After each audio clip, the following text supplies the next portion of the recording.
IV hydration clinics popping up everywhere, especially here in Florida. How do you feel about this hangover IV? That's been around for quite some time, and it seems like that's, the big hit of these mobile IV therapy stations. I feel like they get a little carried away with the claims, and there's not really much regulation on making false claims. How are you going to willingly jeopardize patient safety? How do you think that's okay just to make a dollar? Like, that dollar is not going to make you rich. I mean, a lot of these places doing that, the consumer's going to be aware of it. I mean, they're going to people's apartments, they're going to Botox parties, where it's most likely an unlicensed injector. I mean, if the standards were so good here, why isn't everything regulated? Or is it just not FDA approved for use in the United States? Either way, you shouldn't be administering that in this country. It seems like everything is written from a legal standpoint. Everyone, wants to get all these attorneys involved and understanding the statute, but at the end of the day, patient safety matters most. Most plastic surgeons don't do injectables. You may be familiar with them because they make money off having other injectors administer them, but that doesn't mean they're experts in that area. People think aesthetics and they think allure of a lot of money, right? That seems to be most common, but let's actually dive into the complexity of it. It's not easy. It's so hard. There's 101 sales jobs out there that you could take to probably make more money than coming into the aesthetic industry. Welcome to episode 2 of Inside Out Med. Okay, so new Texas Act, in fact, about Jennifer's Law. We got to restart. No, just keep rolling. No, we'll just restart. That was so bad. So, IV fluid therapy, IV hydration clinics popping up everywhere. Yeah. Especially here in Florida. Lots of not problems. Not cool. Lots of problems going on. We saw this just take effect as of September 1st with this tragic, catastrophe of this woman who died. In Texas. And so now they're putting it into effect that it needs to be by a physician's orders. And I think that's the proper approach. How do you feel about that? Well, I mean, there was an incident in 2020 here in Florida where a nursing student died after receiving nutrient IV therapy from her employer, and they passed a law because of that. But the laws in Florida are not strict enough. They're not as strict as I don't think they're strict at all. After this Jennifer's Law in Texas. Yeah. And a lot of people don't realize when you are introducing a fluid into your venous. Yeah. Okay. Yeah. A lot of people don't realize that when you're introducing IV fluids into the body, that's going directly into your bloodstream. If there's a contaminant, like a bacteria, it can immediately result in septic shock. Also, some people have allergies to some of the ingredients in these IVs, and they can suffer an anaphylactic reaction. So, Do you think they're doing, intakes and have emergency protocols set up in place if something were to go wrong? they're supposed to. Yeah. I mean, I don't. I think some places do, some places don't. But more importantly, I think a lot of these IV therapy clinics that branch out to become med spas, but under the IV therapy kind of business structure, they don't typically have all the requirements, like a medical director, a supervising physician, even a PA or nurse practitioner. A lot of times it's paramedics and nurses that work in these places, and they're just indiscriminately administering IV fluids based on whatever somebody wants. How do you feel about this hangover IV? That's been around for quite some time, and it seems like that's, the big hit of these mobile IV therapy stations. How do you actually, diagnose that, the right? problem, I think there's a lot of claims made with these IV nutrient infusions. And I mean, I'm not saying they're not good for you, but I mean, you have to take it with a grain of salt, some of these claims that are made. I mean, they say that it's going to help with this, it's going to cure a hangover, it's going to prevent you from getting sick.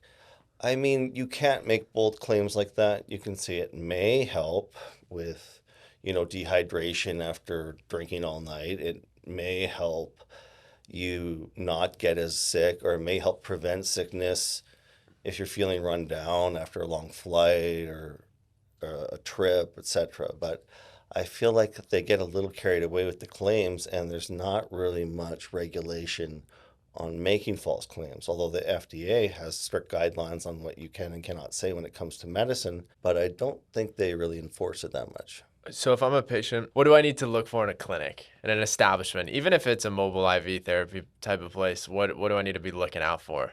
I think you want to see how long they've been in business for. Mhm. I think that's important. Look at their reviews, look at their brick and mortar business. You don't want someone running this kind of business out of their house or a condo. You think a registered nurse in the state of Florida should be allowed to go to someone's house and administer an IV alone? No, they're not. I don't believe they're legally allowed to do that. I mean, there are certain protocols that give paramedics certain rights, but as far as nurses being able to independently administer these kinds of treatments, I think it's a gray area. Yeah, there's too much going on. I mean, it's just sad. I think Florida should possibly adapt some of these new policies that just went into effect in Texas as of September. It's important. Patient safety is number one. It's just not, it shouldn't be about getting to the next dollar. If we were to pivot to Florida, the bill that seems to regulate most of these treatments just has to do with risk assessments and emergency plans. That's right. There's no there's no requirement for physician oversight. And there should be, right? There should be some Yeah. physician oversight. Should the physician be allowed to delegate to like a nurse practitioner or a physician's assistant? I think so, if he's on site and they're familiar with the way they conduct business and what they administer certain IV treatments for and the risks associated with each treatment. What about via telehealth? I don't think IV treatments should be administered via telehealth at all. I mean, you're going to send someone to go get an IV after talking to them on the phone? I mean, that doesn't even make any sense. That's funny. Okay, well, we got a lot on today's agenda. What about all the, all the fat dissolving injectable treatments that the FDA just seemed to smack? Did you see all that? No. March 2025 issued 6 warnings to companies selling unapproved fat dissolving injectables. Fox Pharma LLC, Vivid Scientific LLC, Filler Lux USA. I mean, they were going crazy. As far as I know, the only injectable to dissolve fat is Kybella, deoxycholic acid. Allergan, by Allergan. So what's your take on all this shit that's out in the market right now? Well, that doesn't even include all the compounding pharmacies that are making like versions of Kybella. Yeah, I mean, it's obviously not safe. There hasn't been enough safety and efficacy studies done for a lot of these injectables, and they're getting pretty serious side effects and reactions from these treatments. So for patients going to, because you can still go to a licensed provider that might be administering these treatments, with the knowledge that they're not approved, or with the knowledge that, or without the knowledge that they're not approved. So if I'm a patient, what am I looking for when going to a practitioner? Whether it's an MD, a DO, NP, whoever might be administering these treatments. Well, I think you want to know how long they've been practicing for, where they received their education from. If they say they have a certification in something, that's usually a red flag, because there's really no such thing. I mean, you can attend a course and get a little piece of paper that says you're certified, but it really means nothing. How do you feel about all these, all these courses online that's like Botox or certificate derma fillers? Bullshit. Doesn't mean anything. It's to make the person taking the course feel better, but from a legal standpoint, and what a patient safety standpoint, patient standpoint, it doesn't mean a thing. I mean, it's like an attendance award. You don't need to demonstrate any, competence in the arena that you receive a certificate in. Yeah. So what, we talked about it a little bit last episode, where having a supervising physician, or just a physician mentor in general, would be the best way to go about it. But what if you can't? Like, what about attending these symposiums and conventions, and you think that's going to get you anywhere? I mean, the thing is, you got to treat hundreds of patients. Yeah. I mean, there's certain things that are less risk adverse than other types of treatments. Like Botox is relatively safe. I mean, you have to mess up pretty badly to cause a serious reaction. However, I mean, having a good cosmetic outcome is another thing. But yeah, I mean, I think it's important the consumer just sees how long has this person been doing these procedures, what type of training have they had. If they tell you they got a certification from a course they took over the weekend, that's probably not a good idea for them to practice on you. Yeah. Hitting on Botox real quick from a consumer perspective, what about all these consumers out there, talking about diluting Botox? I think we should talk about how Botox comes in a powder form. Yeah, and in fact, Botox, the brand Botox, is just a haze on the glass. It's not even a powder. It's not lyophilized. It's literally such a microscopic dose. Mm-hmm. It's just a haze on the glass, and then you have to add bacteriostatic saline to it in order to reconstitute it for injection. So all Botox is mixed with saline to inject. So every form of Botox is diluted. It's just you can dilute it at different concentrations, and some places can lie to you about how much they're actually giving you. So when people say, oh, they're over diluting their Botox, it's basically saying that they're lying about the number of units that you're receiving, or the dosage of Botox that you're receiving, or the dosage of botulinum toxin that you're receiving. What seems most common is everyone thinks that everything is Botox, right? Anything that you're going to inject in the glabella or the crow's feet or whatever the areas may be falls under the realm of Botox. Where I think the confusion lies is that it's under neuromodulators, and that we've got all these different brands out there that can be, reconstituted different ways. And I think it's important for consumers to do their own research on that. Well, yeah, there's What about, what is there, six coming different botulinum immune to it? toxins? That seems like a developing an immunity towards Botox or Dysport and Latibo, whatever it may be. Yeah, that happens. I mean, definitely you can build up resistance to it through antibody production. Typically, people will start out, getting great results with Botox or Dysport for a number of years, and then suddenly it will stop working as well. Sometimes blame it on the last person that injected it, but then they'll go somewhere else to get it done, and the same thing happens. They get no result from it, and that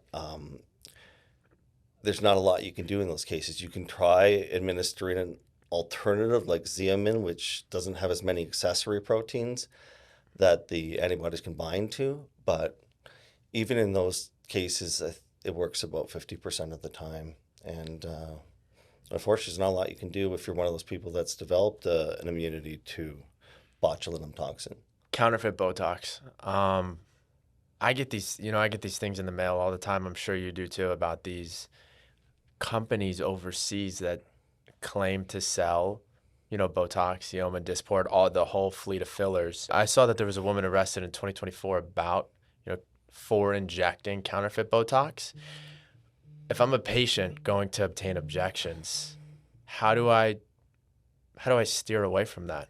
I mean, a lot of these places doing that, the consumer is going to be aware of it. I mean, they're going to people's apartments, they're going to Botox parties where it's most likely an unlicensed injector, somebody operating like a back alley type clinic, where there's clearly no medical director or oversight or any kind of established reputable business. I mean, a lot of times where that's happening, it's going to be in places like Miami, where there's a bunch of unlicensed injectors performing illegal procedures, or not performing illegal procedures, but performing procedures illegally. But that being said, a lot of med spas try to cut costs by getting their product overseas, and in that case, you run the risk of not knowing exactly what you're getting. Is it counterfeit, or is it just not FDA approved for use in the United States? Either way, you shouldn't be administering that in this country. And you know what the problem is knowing that you're doing that and putting the patient in harm.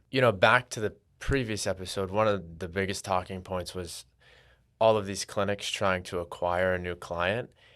And if you want to keep your current client satisfied, you'd think you'd be well above bar in your industry, within your realm, practicing within your license, within your state guidelines.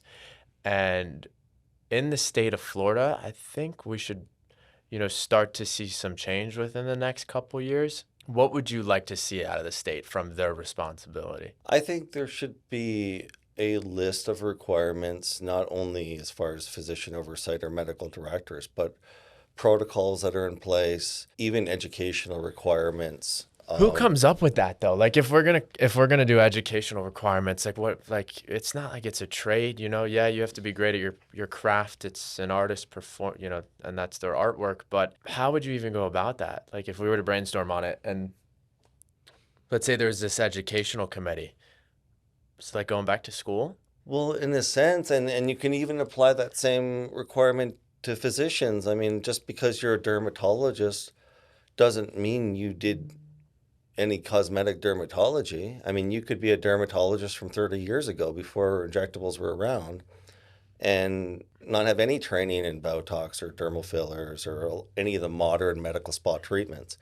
I mean, That statute is crazy, but like, they it reads that if you're primarily aesthetics, you need a board certified dermatologist or plastic surgeon on board. mhm. However, if it's your primary practice, then it doesn't matter what practice of medicine you were board certified in. Why? No, it doesn't make sense. How is It's a that relevant? contradiction. Yeah. It's also a contradiction that they would require a plastic surgeon that doesn't do injectables to be a medical director of a facility that does a bunch of procedures that he's unfamiliar with. He's a surgeon. He doesn't. Most plastic surgeons don't do injectables. They may be familiar with them because they make money off having other injectors administer them, but that doesn't mean they're experts in that area. If you had a guess, out of all the clinics in the state of Florida, and we can agree that there's a lot now, how many of them actually have relationships with their supervising physicians? Maybe 10%. Yeah. It's kind of sad, no? The point of having a supervising physician is if something goes wrong, you have someone that you can call. I mean, how many years of schooling were you in? I mean, it's an obscene amount. So if something were to ever happen, the overall objective is to keep the patient safe. Yeah, I don't really know why it takes something really bad to happen for there to be some kind of administrative change. And I don't think there's been enough of that. If Or you were to it's change been it covered now, up too much. But what are you changing? What's the administrative change now, today? If we have providers watching this podcast and they're struggling, reading these statutes, what's the administrative change I now? think you need someone with experience, like significant experience in the field, providing oversight for the services you're rendering. And I mean, having a retired cardiothoracic surgeon who hasn't seen a patient in 10 years sign off on some scripts doesn't fulfill that requirement. I mean, that's ridiculous. But if it's a nurse practitioner or a physician's assistant, do you think they're operating outside their scope, like without a supervising physician? I mean, by the state, you're required, right? But a nurse practitioner can go open up and their own practice for primary care services within the realm of cosmetics. Do you believe that it should always be mandated for a physician's assistant or a nurse practitioner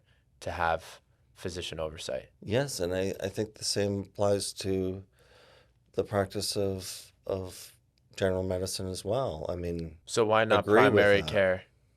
It doesn't make any sense.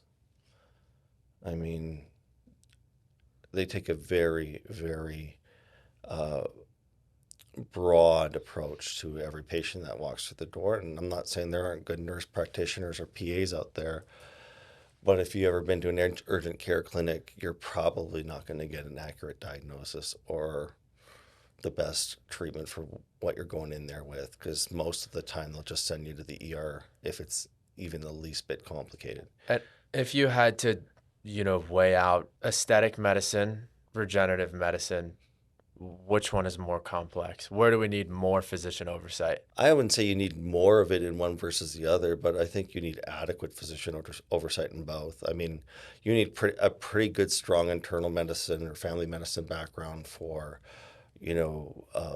regenerative or wellness or functional medicine. Likewise, you need a decent amount of experience in cosmetic medicine if you're going to be doing a lot of injectables and a lot of cosmetic procedures inside your clinic. So, I mean, how, as far as an educational requirement, I mean, I don't know how you get around that because theoretically, a physician that, like a pediatrician, could perform surgery. From a legal standpoint, he could, but there's obviously a huge liability. So yeah, the law's kind of been grandfathered in over many years. I think it's time for some new laws. I mean, everyone seems to look at everything from a legal standpoint, but shouldn't we be looking at this from a patient safety standpoint? It seems like everything is written from a legal standpoint. Everyone, wants to get all these attorneys involved and, understanding the statute, but at the end of the day, patient safety matters most. Well, it's like this Jennifer's Law that they initiated in Texas. I mean, Why did it they take could, someone to yeah, die? exactly. Why did Someone someone has have to to die. die There has to be some really bad outcomes for there to be a change. And I mean, it's like the opioid crisis we had like 15, 20 years ago in Florida. I mean, you had to have a bunch of people overdosing before them to crack down on pain clinics. It's going to be the same thing with med spas and wellness centers and stuff that are run by bodybuilders. Like it's just getting out of control. Yeah, I think if I'm going to be completely honest, attorneys, you have to be an attorney to own a law firm. There's no other way around it. I think if you're going to do something within the realm of medicine, there should be a physician owner. What are the laws like in other states as far as that's concerned? I thought that was the requirement initially that there had to be part physician ownership, but not in the state of Florida. I'm not fully acknowledged with the statute 100%, but based off of everything I see, it doesn't seem to be that way. I mean, do you think a physician is part owner in every single one of these med spas we can go drive to within a 10-mile radius right now? No, probably very few Do you are. think the physicians ever even walked into those establishments before? Probably not. Yeah. So, I mean, there's a big problem in the industry, but the point of this is to continue to try and educate patients about the practices that they're going to. Mistakes can happen, but again, we've got to do what's right here. So, there's a couple more things. And how do we feel about telehealth? All these telehealth clinics, weight loss, all the GLP-1 medications. Didn't Eli Lilly file a lawsuit against Empower Pharmacy? That was recent. Mm-hmm. Yeah. For patent infringement. Yep.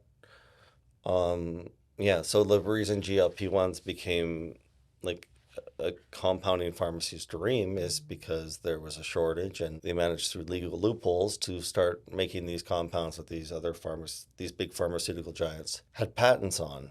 And I guess now that there's no longer a shortage, there's a gray area where there's still a lot of these compounding pharmacies are still making them.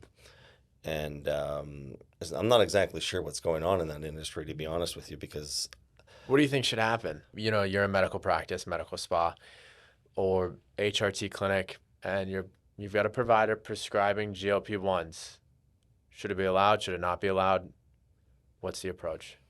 I mean, I think the medications that the good compounding pharmacies are making is safe and efficacious. I mean, I don't know from a legal standpoint how that's fair to the big pharmaceutical companies. But certainly telehealth is exploiting that more than anyone, like Hims and Hers, and I mean all of these overnight I get an ad every day websites. that's like start a telehealth clinic today. Get you up and running today. Doctor networks today. Well, also, there's a company out there that did it before GLP-1s. We've talked about it a couple times. It's more for like Adderall medication and that sort of stuff. What's the name of that company? Done. Done first. Yeah. I mean, they just, it seems like it's almost, I don't know if they're the only one that does like they're the one of the, ADHD, but I think yeah, they're the I know biggest. them. Um, It's like yeah. you get your answers encouraged.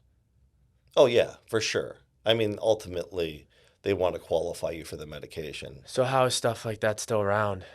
I don't know. I mean, I don't get it. I mean, I get why it happened, that the pandemic kind of spawned all of this lax regulation on telehealth, but the fact that it's grown into this monster now. How do you even correct it? That's the problem, right? Where do they start? Well, these companies, some of them are so big. I mean, we're talking about billion-dollar companies.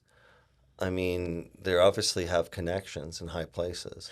Well, wouldn't it just be like if something like that were to go to trial, you try and change the regulation at that point, no? Yeah, I mean, they have to pass some new laws. There have to be new federal laws and new state laws. Why do you think the It, scope of medicine varies between state to state? I never understood that. It's most countries are not like that. Canada is not like that. Um, Fully changes from state. Can't RNs inject Botox in New New York? York, Isn't yeah, that like, it's crazy. you think I that should be mean, allowed? a lot of the stuff that goes on in New York shouldn't be allowed. Yeah. Okay. But yeah, I mean, the requirements to receive a medical license vary from state to state, and then also the state laws for different medical practices vary. It That's like is, the norm up there, though. You know what I mean? Interrupt you, but I don't want to. Yeah, that seems like the norm. It's like it almost. Do you think the consumer cares? well, I don't think the consumer knows for the most part how lax some of the regulations are and how ridiculous and complicated the laws are because they vary state by state.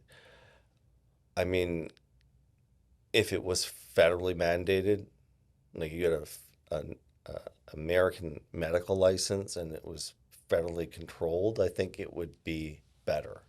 I think they would have better regulation, better oversight requirements, but because it's state by state, the can gets kicked down the road and each state deals with it differently. You know, And yeah. I honestly almost feel bad, um, because I don't think it's necessarily providers practicing medicine outside their scope. I just don't think they know.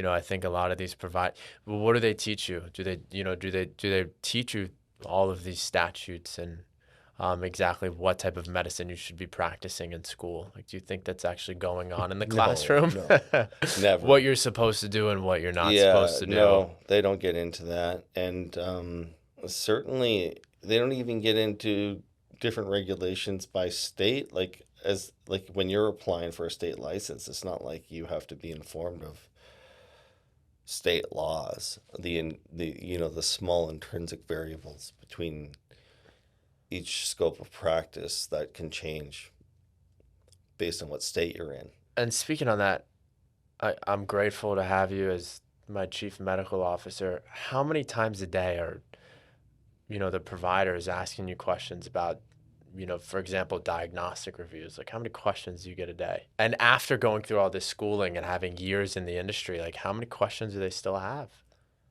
It's every day. I mean, and I welcome it because, it's informative. It's a teaching experience for them. I mean, even doctors are constantly learning new things, but I don't get how a lot of these wellness centers are. I mean, to be honest, with these TRT mills and stuff, they started out just getting a medical director to sign scripts. Never saw a patient. Basically, the salesperson would become your doctor. How is that And legal? that's basically kind of what's happened across all of Florida and trickled into some other states. But it's horrible for the consumer. I mean, the consumer thinks they're going to a practice and there's a doctor signing the script that they're receiving proper physician oversight. But in a lot of these places, they're not. The doctor's never even looked at their chart, doesn't even know who they are. Yeah.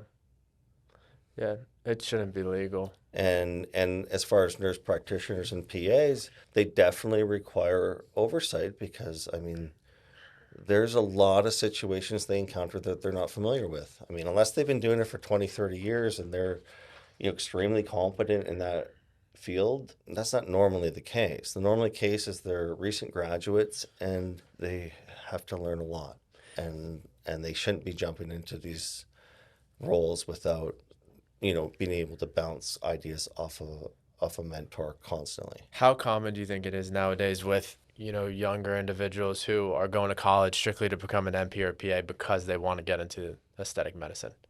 I mean, if we got to look at the trajectory of the market, I mean, I feel like people are jumping into medicine strictly to come into this field. Yeah, and becoming a nurse practitioner or PA is the quickest route to doing that, especially with some independence and with the lure of making a lot of money. But unfortunately, anytime there's a lure of a lot of money, there's a lot of sacrifices being made to get there. People think aesthetics and they think allure of a lot of money, right? That seems to be most common, but let's actually dive into the complexity of it. It's not easy. It's so hard.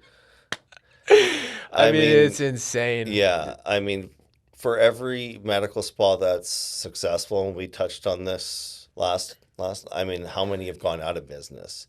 How many doctors have lost all their money trying to get into this field? And how many PAs or nurse practitioners have found themselves in a very precarious situation because they got into something they weren't really prepared for and something unexpected happens. But yeah, I think you're right. If you looked at the number of PAs and nurse practitioners becoming cosmetic injectors, it's probably exponentially changed over the last few years. How do you feel about dentists getting into not necessarily cosmetic dentistry with veneers, but injectables? It doesn't make any sense. You think it should be allowed? No. I mean, theoretically, you can train anyone how to inject Botox. I mean, it's the same kind of thing. I want my acupuncturist to start administering Botox, or my chiropractor, or my orderly. Like, it doesn't make any sense. What do the teeth have to do with dermal fillers or Botox injections in the forehead? I mean, it's insane. Yeah, so if you're a patient going to a dentist that offers, Botox treatments, what's your take? Don't do it? I'm not saying there aren't good, especially maybe some that are cosmetic dentists that have been really have obtained a lot of experience in the field. But in general, I don't think it's a good to go to anyone for a service that they do on the side, as a little That's a good way extra to income. That's a good way to put it. Back to this counterfeit Botox. How is it allowed in the country? How is it imported? It's imported through Proper channels. no. I mean, they how are disguise they it. selling it? I mean, How many postcards have you gotten in the mail about it? They're ordering it from Europe or other countries, but it's coming in through customs, and customs cannot inspect every package that comes in. I mean, that's how it's getting through. It's labeled as something else, obviously. Do you think the regulations are lax over there? Like a little bit more lax? Because, In Europe? yeah, we have patients that, come to the States, and it seems like going to get a Botox treatment's like $50 over there.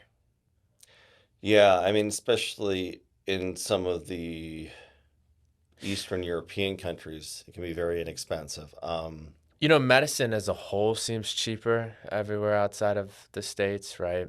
But especially aesthetics. Well, part of the reason is the FDA makes things very expensive. Which could be necessary, Yeah, what they have to I go mean, through but to even get an Canada, FDA approval, even right? Canada, Botox and fillers are much cheaper in Canada, and I think they have pretty good standards there as far as the requirements to use. I mean, if the standards were so good here, why isn't everything regulated? Yeah, they heavily enforce some things, then other things slip Seem through the lax, cracks like yeah. crazy. Yeah. I see so many companies out there marketing, their M-Scope Neo or their M-Face or their Candela Gentle Max Pro, their new Cool Peel device, and it's like some horrible shit, excuse my language, junk from China that they bought for like a couple $1,000. Mm-hmm. And it's like they've got their own practice logo on the device. Yeah. They literally put their practice logo on the device as if they manufactured it. And yeah, and that's another thing like consumers don't know Don't you about. think it should be illegal? Like it should It fully should just just be straight up illegal. be illegal. Like you're Yeah. breaking the law if something like that's happened. And mistakes can happen, right?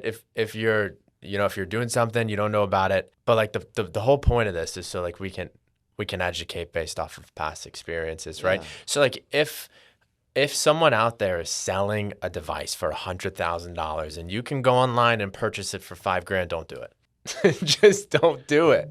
But the consumers don't know. I mean, they walk into How these would they places, know they're though, charging a lot right? of money. How would you know? Like, how I would you mean, you actually gotta know? look, you gotta ask questions. I mean, what laser are you using? How old is it? What's the manufacturing date? I mean, do some of your own research. You're gonna have to advocate for yourself at the end of the day as a consumer because the government, the regulators aren't doing it for you, especially not in Florida. I think they are, but it's just like it's blown Do you up. know how It's many at such laser a centers there are where they don't even have one single FDA approved laser in there?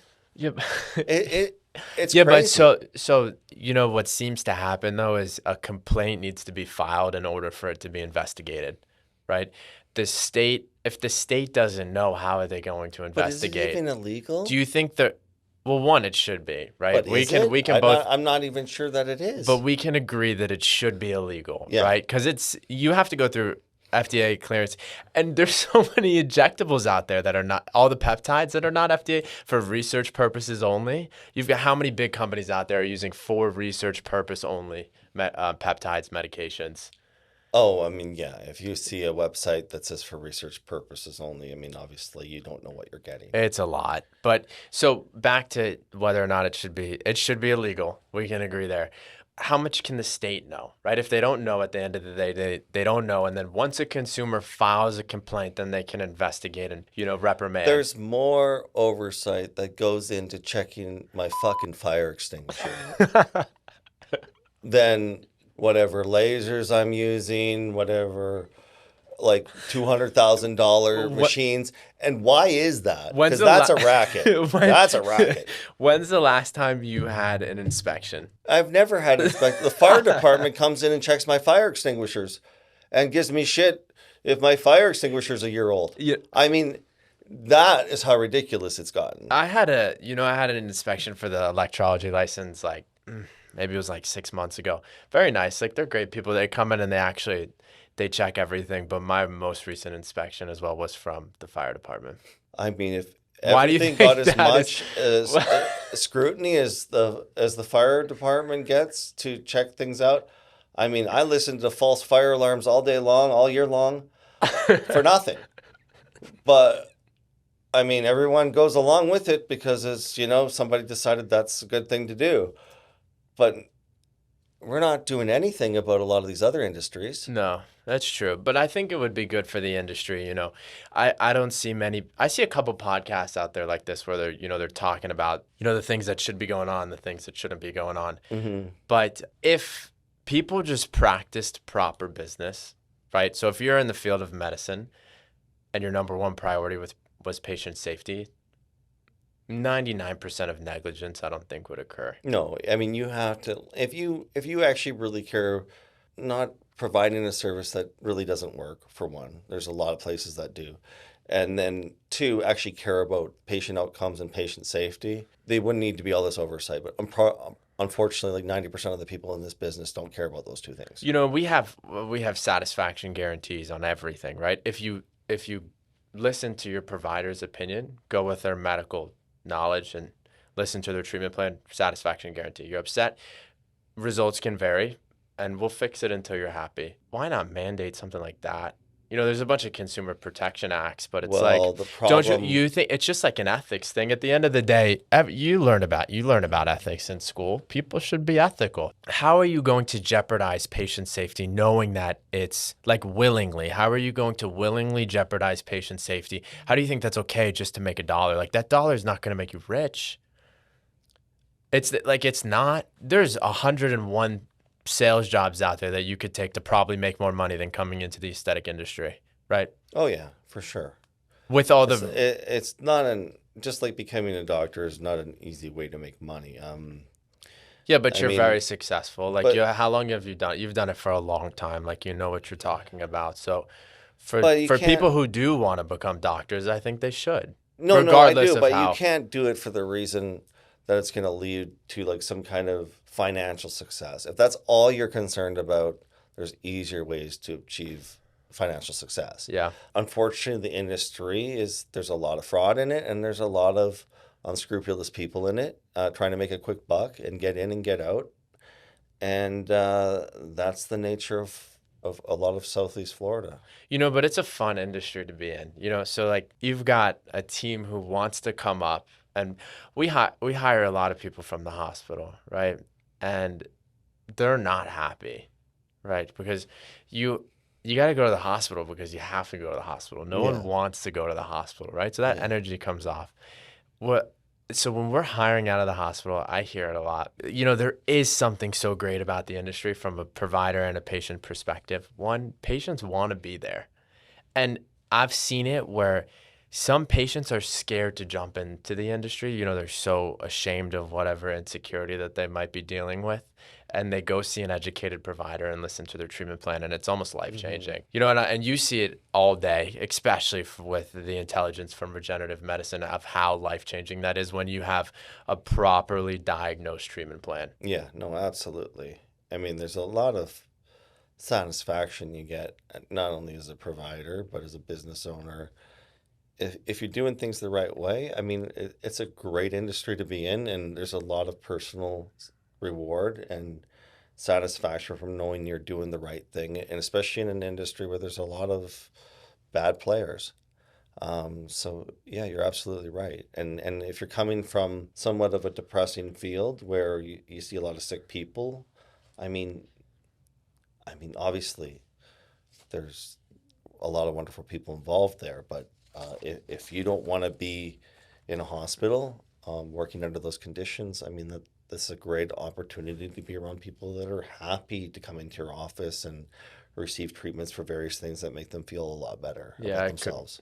couldn't agree more there. It's both in all industries are great if you end up doing what's right and you actually you want to be in it. But Well, let me ask you a question, like, because it gets on my nerves a lot, especially. I mean, I think that wellness and the cosmetic industry both exploded in Florida, and especially in the last 5, 10 years.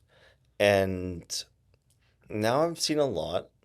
I saw it initially with Forever Young, but now you're seeing a lot of these other places pop up where it's like bodybuilders are running wellness centers, and they're making silly Instagram videos and reels, and uh, if I you go don't. if you go viral, right? I see what you're saying here. If you go viral, you're gonna develop traction, especially if it makes sense to the consumer, right? Being able to relate to your audience. If I was a consumer of any industry, especially the medical industry, medicine isn't a joke, right? Medicine's not something to joke about. Hmm. So, and everything regenerative directly correlates with labs, diagnosis, Hmm. treatment plan. I would steer away from those places.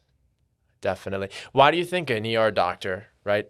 Could be very intelligent, not speaking on behalf of all ER doctors, but majority or physicians who are like retired, why do you think that they should be allowed to supervise a hormone replacement therapy clinic? That's how these places got so big so fast, right? I mean, Because I it was can't. like you just need supervision oversight and you're complying with the statute. I think. I mean, first of all, there's a lot of extremely smart ear doctors, and if they wanted to go into that Yes, field of don't want to medicine, offend any ER doctors. go I'm into trying to that get that. field if they want to go into that field of medicine and kind of look at to hormone optimization and wellness.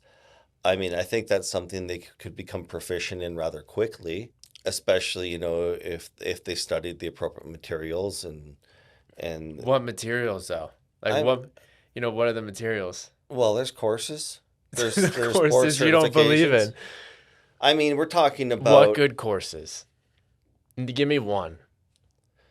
Well, A4M has multiple board certifications. You like A4M? I think there's a lot of Give me a shady stuff in okay. there, but at the same time, I think that they do have a lot of reputable speakers and a lot of reputable, successful, well-known physicians that are providing cutting-edge treatments. I mean, it's like anything else. You have to sort through the weeds. Yeah, makes sense. You have, but back to the franchise thing, these places grew up or blew up quickly because they just had a physician come aboard.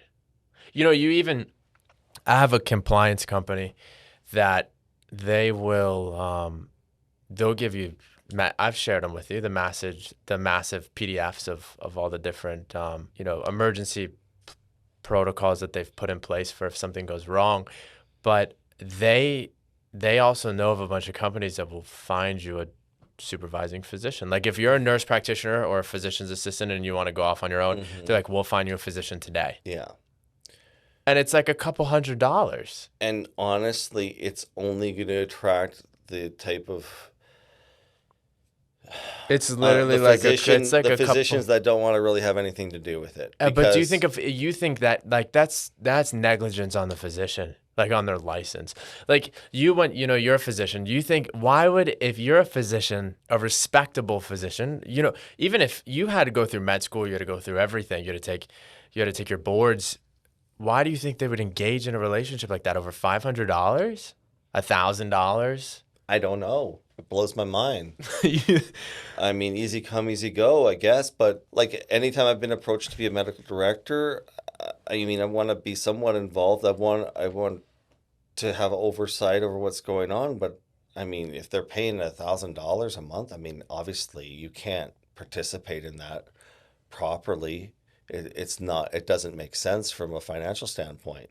So that's what I mean. Any of the physicians getting involved in these places, they don't So participate don't at you think all. there should be regulation there? But then it's like, how do you even regulate that, right? Because if we were to look at the statutes and we would go down to the statutes, it's all about, having a physician who has knowledge in the scope of what you're doing. Less aesthetics, right? Aesthetics, if you're primarily aesthetics, it's got to be derm or plastics. But in every other realm, regenerative medicine, you just need a collaborating physician with general knowledge. How do you prove that? Like, how would the state physically enforce The that? problem is, How could we? on some level, you have to rely on someone high enough up to do the right thing. And physicians have been given a lot of power over the years because they have a lot at stake. They care about patient outcomes. They've spent their whole life becoming a physician. They don't want to lose their medical license. I mean, they were given a lot of leniency as far as like prescribing medications off label, doing certain procedures, etc. But I mean, so a lot of it lies on the physician, and unfortunately, there's a lot of physicians now, that they're in retirement. They don't care what happens anymore, or they're not really working much anymore, and they just want some easy money on the side, and that's where it's gone. If I'm a retired physician, do you think that I should be able to keep my license active? No. But then how do you prove that you're retired, right? Yeah, You're gonna yeah. have to. At some point, people just have to do the right thing, and That's right. within every industry, there's going to be people who willingly don't do the right thing. But that's why education is important. It's just This that podcast is free, right? When we upload it, there's no charge. People can come watch, listen to all your important points. But I mean, because these statutes, they get confusing. I've spoken with attorneys who don't even fully comprehend the statutes to the best of their ability. And because there's a lot of gray area, or there's why though? It's like contradictory why? For what statutes. reason is there so much gray area? It doesn't make any sense. Why can't it just be black and white? Everyone knows about the aesthetic industry, right? So like if the Botox is so big, and let's call it what it is. Neuromodulators as a whole is so big. Why can't they just develop a legislation that's like within the scope of neuromodulators on label?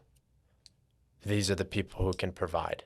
These are the people who can practice inject. Why wouldn't we just do that? I mean, I think they should, but I mean, I think they're relying too much on people to do the right thing. And unfortunately, this industry's got completely out of hand. You think this is the only industry out of hand? No, but that's the one we're speaking about. Yeah. It's the one we can speak on, right? I see, the FDA came up with this new thing. I've got it right here. After sending out all these cease and desist, there's this new adverse event reporting system, FAIRS. It's a public dashboard for cosmetic products.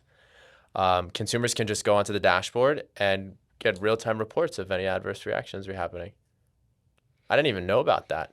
It's too bad that doesn't apply to reporting places that are probably operating under the radar. Yeah, but you have MQA, and I always refer back to that. And if you took an entire year worth of your patients, how many of them know what MQA is?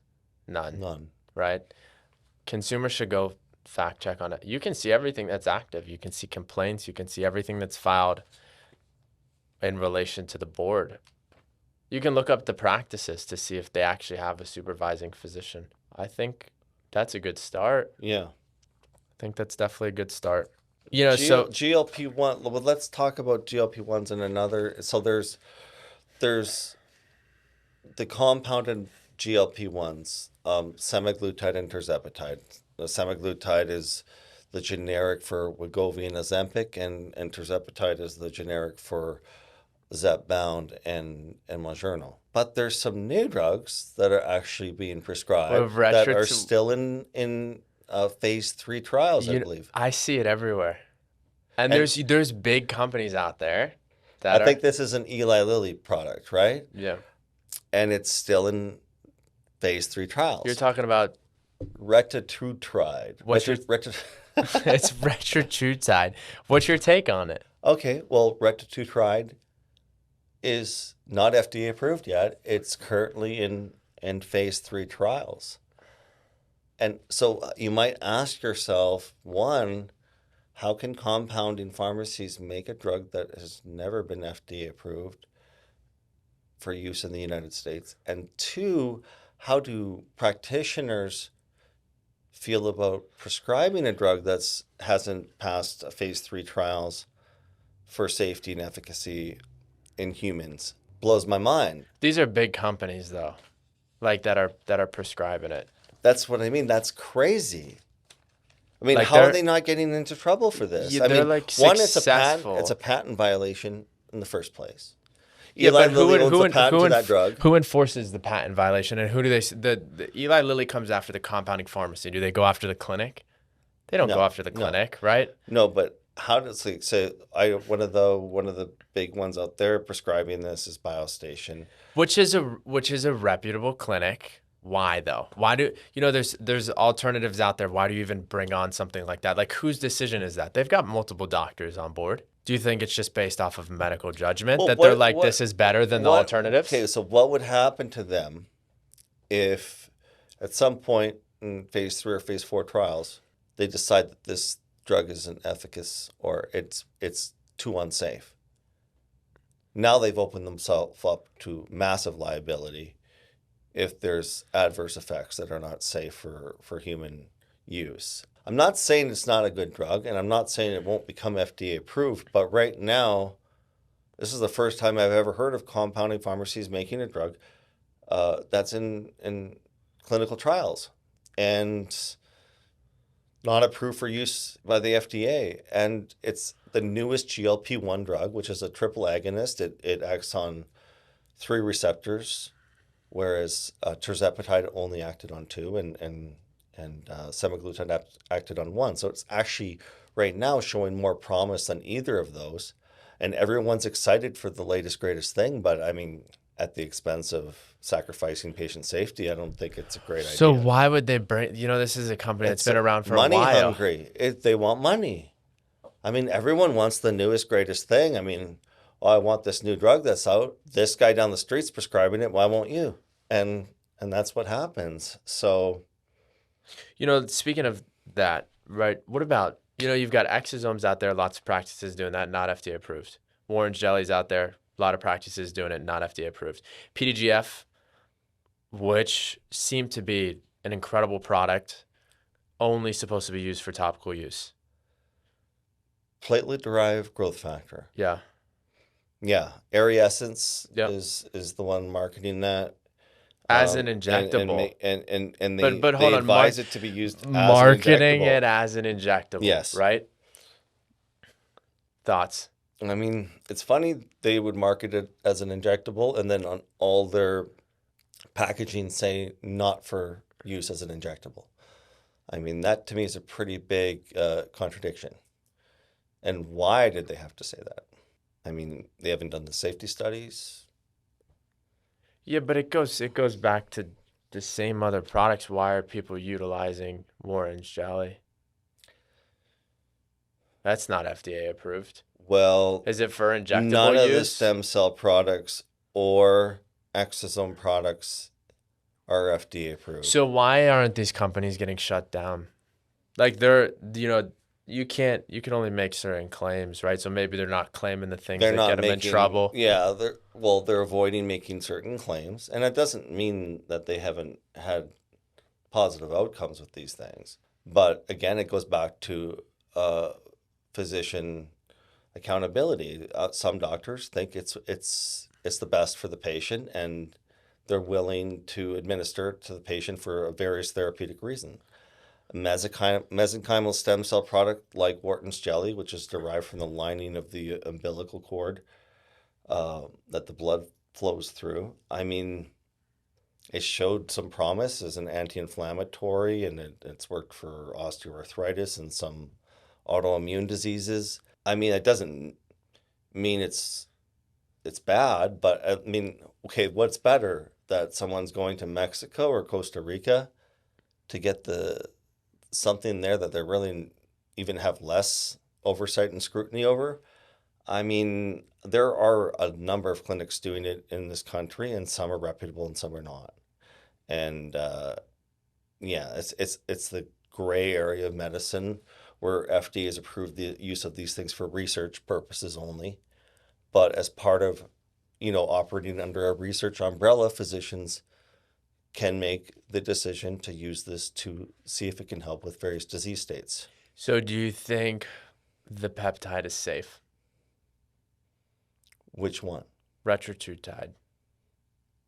I don't know. Because we've got a realm of products in aesthetic medicine that have not completed their trials. Well, If you're a it- patient, do you stay away from it or do you get the latest greatest thing? on that particular one, I think the alternatives are good enough that you can use those until the studies are out. And for exosomes and orange I jelly and mean, you have PDGF to with do a your research. platelet-rich You have to plasma. know, okay, one thing, I mean, you got to remember platelet-rich plasma is kind of like a basic component derived from your own blood with growth factors that are released when you inject it or apply it topically on like open pore skin. I mean, it's not going to work as well as the signaling proteins from stem cells. And you could think of stem cells or exosomes as PRP on steroids. I mean, if it's applied properly, it's relatively safe. I mean, especially exosomes, because there's no chance of there being rejection. But you have to make sure you're getting it from a reputable source, that it's harvested correctly, that it meets sterility requirements, and that what you're getting is what they say you're getting. So at the end of the day, it seems like it comes down to going to a provider that you can trust. Stop bouncing around But you also need to do your research. and go to the provider that you trust that thinks has your safety prioritized as Yeah, because they're going to do the number research one. for you. Yeah. All right. Well, guys, thanks for tuning in to Inside Out. We'll see you next week. All right.